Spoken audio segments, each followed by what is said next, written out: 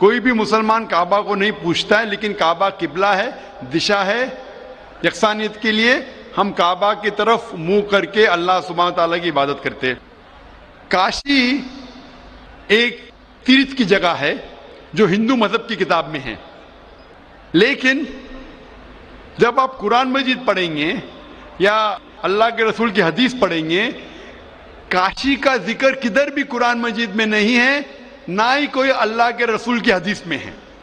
لیکن آپ جب وید پڑھیں گے، وید میں کعبہ کا ذکر ہے، وید میں کعبہ کا ذکر ہے. لکھا ہے رگ وید میں جلد نمبر 3 میں لکھا ہے کہ تیرتھ کی ایک جگہ، تیرتھ مطلب جس جگہ خدا کی عبادت کی جاتی ہے، تیرتھ کی ایک جگہ ہے وہ کعبہ. تو کعبہ کا ذکر ہندو مذہبی کتاب میں بھی ہے، قرآن میں بھی ہے اور بائبل میں بھی ہے. بائبل میں لکھا ہے بک آف سامز میں chapter number 84 verse number 2 to 6 میں لکھا ہے blessed are those people who visit the valley of Bakka. تو بائبل میں بھی کعبہ کا ذکر ہے، ہندو مذہبی کتاب میں بھی کعبہ کا ذکر ہے، اور قرآن میں اسلام کی مذہبی کتاب میں بھی ذکر ہے. تو اگر ہم یکسانیت پہ جائیں گے، جو کامن ہے اسے لیں گے، تو کعبہ صرف کامن ہے تینوں مذہبی کتابوں میں، اور مذہبی کتابوں میں بھی لکھا ہے. تو جب آپ لیں گے تعالوا الی کلمۃ سواء بین بینکم، آؤ ہم اس بات کی طرف جو آپ اور ہم میں یکساں ہے، تو کعبہ میں یکسانیت ملتی ہے لیکن کاشی میں نہیں. کاشی کا ذکر صرف ہندو مذہبی کتاب میں ہے. تو اگر ہم یکسانیت پہ عمل کرنا چاہیں گے تو آپ اور ہمیں ماننا پڑے گا کہ کعبہ اللہ سبحانہ و تعالیٰ کا گھر ہے اور عبادت گاہ ہے، عبادت کرنے کی جگہ ہے. Hope that answers the question. Thank you. Mic number 5 پر اگر کوئی غیر مسلم خواتین، غیر مسلم بہن موجود ہیں تو اپنا سوال کر سکتی ہیں. Can you explain vividly the points mentioned in the Bible Prove that Jesus, peace be upon him, was not crucified, especially referring to Jonah? Thank you. بہن کا سوال ہے کہ آپ صاف طور سے یہ ثابت کر سکتے بائبل کے ذریعے سے کہ عیسیٰ علیہ السلام کو صلیب پہ نہیں چڑھایا گیا تھا. آپ بائبل کے ذریعے، بائبل کے حوالے سے یہ ثابت کر سکتے ہیں کہ عیسیٰ علیہ السلام کو کروسیفائی نہیں کیا گیا تھا، صلیب پہ نہیں چڑھایا گیا تھا، خصوصاً جونا کے ذریعے. میں نے ایک مناظرہ کیا تھا ایک عیسائی پادری کے ساتھ. Was Christ really crucified? کیا عیسیٰ علیہ السلام کو حقیقت میں صلیب پہ چڑھایا گیا تھا کہ نہیں، کہ وہ صلیب پہ مرے تھے کیا نہیں.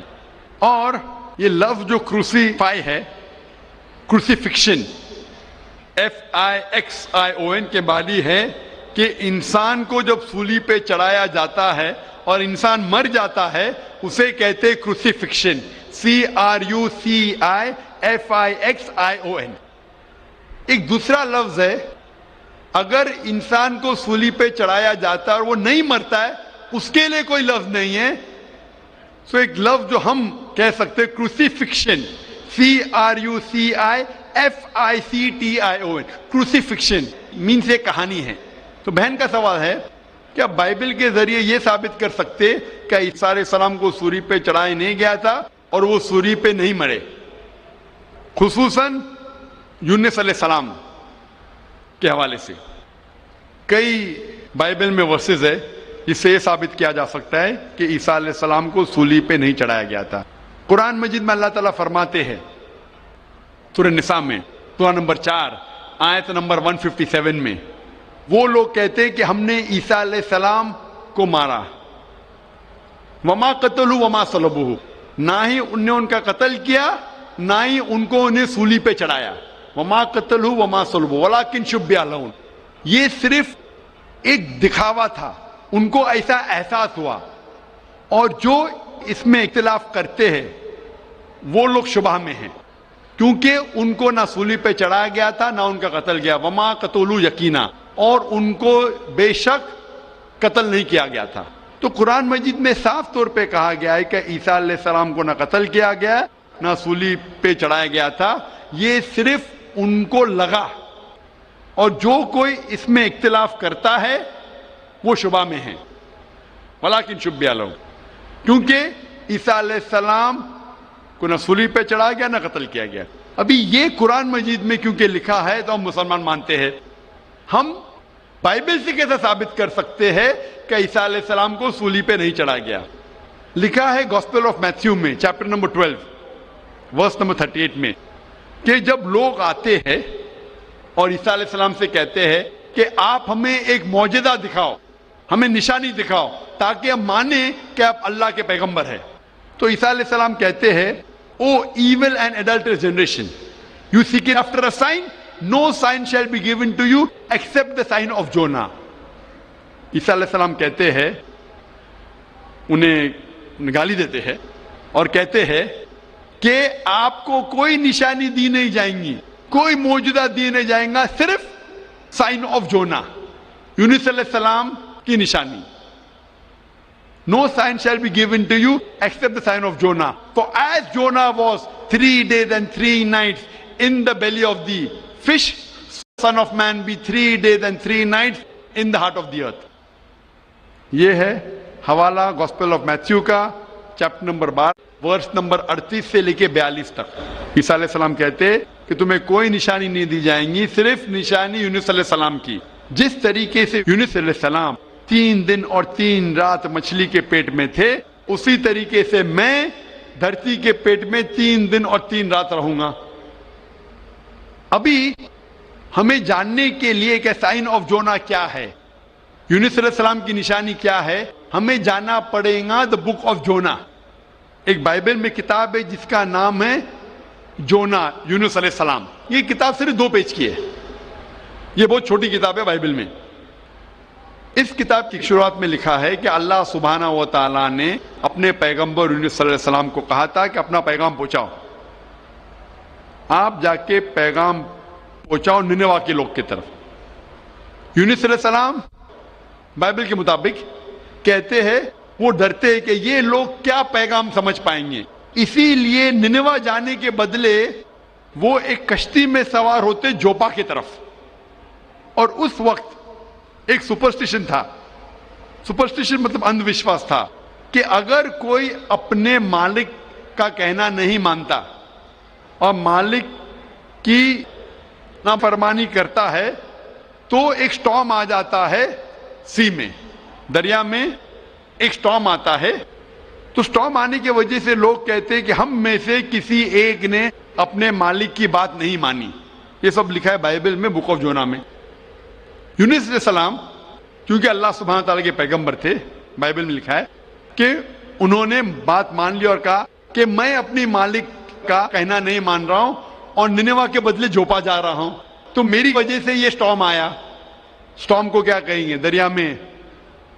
سٹارم, طوفان. طوفان, یہ طوفان دریا میں کیوں آ رہا ہے؟ کہ طوفان یونس السلام کہتے کہ میری وجہ سے آ رہا ہے, کیونکہ میں میری مالک کی بات نہیں مان رہا ہوں. اور اس وقت یہ اندھ وشواس تھا, سپرسٹیشن تھا کہ جو مالک کی بات نہیں مانے گا اس کو دریا میں پھینکیں گے تو طوفان ختم ہو جائے گا. تو یونس علیہ السلام کہتے کہ میری غلطی ہے, مجھے پھینکو. تو کیا کرتے لوگ یونس علیہ السلام کو پکڑ کے دریا میں پھینکتے ہیں. تو مجھے یہ پوچھنا ہے کہ یونس علیہ السلام کو جب دریا میں پھینکتے ہیں, بائبل میں لکھا ہے, تو یونس علیہ السلام زندہ تھے یا مردہ تھے؟ Sister, when Jonah was thrown into the water, I want to ask you the question, was Jonah dead or alive? He was alive. He was alive, زندہ تھے. ماشاءاللہ صحیح فرما رہی ہے. طوفان اتنا زور کا آ رہا تھا, طوفان میں اگر ایک زندہ انسان کو ڈالتے ہیں, وہ طوفان میں دریا میں انسان مرنا چاہیے, لیکن یونس علیہ السلام مرے یا زندہ تھے؟ He ought to die in the storm. Was he dead or was he alive?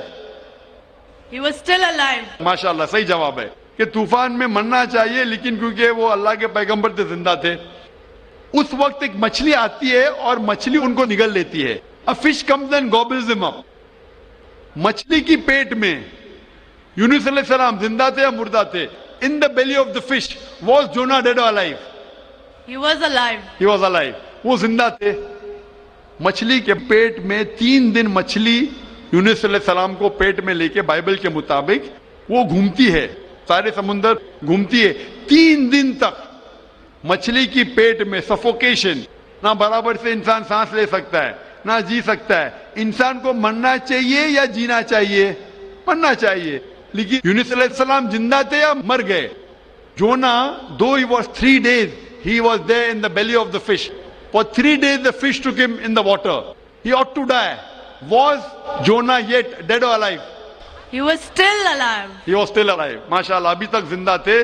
بہن صحیح جواب دے رہی ہے. 3 دن کے بعد وہ مچھلی یونس علیہ السلام کو الٹی کر دیتی ہے, مطلب پیٹ میں سے باہر نکلتے یونس علیہ السلام اور وہ سمندر کے کنارے پہ آتے ہیں. زندہ یا مردہ؟ The fish vomits out Jonah, peace be upon him, and throws him onto the shore. When Yunus alayhi salam, when Prophet Jonah was thrown on the shore, was he dead or alive? He was alive but unconscious. Alive but unconscious. After some time, did he gain consciousness or not? Yes, he did. Fine. Finally he was conscious and alive, no? Alive. Fine. Alive. So alive, alive, alive, alive. Miracle of a miracle of a miracle of a miracle. وہ زندہ تھے. ایک زندہ آدمی کو دریا میں جب پھینکتے مرنا چاہیے, نہیں مرتے ہیں, زندہ رہتے, معجزہ. طوفان میں مرنا چاہیے, نہیں مرتے, زندہ رہتے, معجزہ. مچھلی آ کے نگل لیتی ہے, مرنا چاہیے, زندہ رہتے, معجزہ. مچھلی 3 دن تک ان کو سمندر میں گھماتی ہے, مرنا چاہیے, نہیں مرتے, معجزہ. مچھلی ان کو الٹی کرتی ہے دریا کے کنارے پہ, وہ زندہ رہتے, معجزہ. معجزہ کا معجزہ کا معجزہ کا معجزہ. ابھی یہاں عیسیٰ علیہ السلام کہتے ہیں کہ جس طریقے سے یونس علیہ السلام مچھلی کے پیٹ میں 3 دن 3 رات تک رہیں, اس طریقے سے عیسیٰ علیہ السلام دھرتی کے پیٹ میں 3 دن اور 3 رات تک رہیں گے. Now sister, I want to ask you, according to you, when Jesus Christ, peace be upon him, was in the sepulchre, was he dead or alive? He was alive. He was alive. So if he was alive, then how was he crucified? Crucified means someone dying on the cross. بہن کہہ رہی کہ عیسیٰ علیہ السلام جب ان کو لے کے گئے تھے قبر میں, وہ زندہ تھے. تو کروسیفائی ہونے کے لیے, سولی پہ مرنے کے لیے انسان کو مرنا چاہیے. تو وہ بائبل کے مطابق وہ سولی پہ لگایا گیا تھا لیکن مرے نہیں, انہیں اتارا گیا تھا, وہ زندہ تھے. اور جب قبر میں لے کے گئے تھے سپلکر, اس ٹائم بہت لمبی چوڑی قبر ہوتی تھی, بوگدا ہوتا تھا, بڑا بوگدا ہوتا تھا جس کے اندر انسان کھڑا بھی ہو سکتا تھا. 3 دن اور 3 رات تک عیسیٰ علیہ السلام فرماتے کہ جس طریقے سے یونس علیہ السلام 3 دن اور 3 رات مچھلی کے پیٹ میں رہیں, اسی طریقے سے میں 3 دن اور 3 رات دھرتی کے پیٹ میں رہوں گا. اس کا مطلب عیسیٰ علیہ السلام زندہ تھے. اگر زندہ تھے تو سولی پہ نہیں مرے ہو. تو اسی لیے بائبل کے ذریعے یہ ایک طریقہ ہے ثابت کرنے کے لیے کہ عیسیٰ علیہ السلام سولی پہ نہیں مرے, وہ زندہ تھے.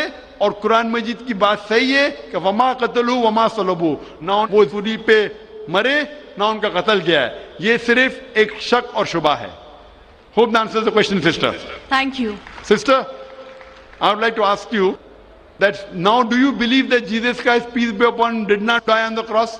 I do believe, but I just wanted to prove my friends or my colleagues as to Jesus Christ was not crucified according to their own version, that is Bible.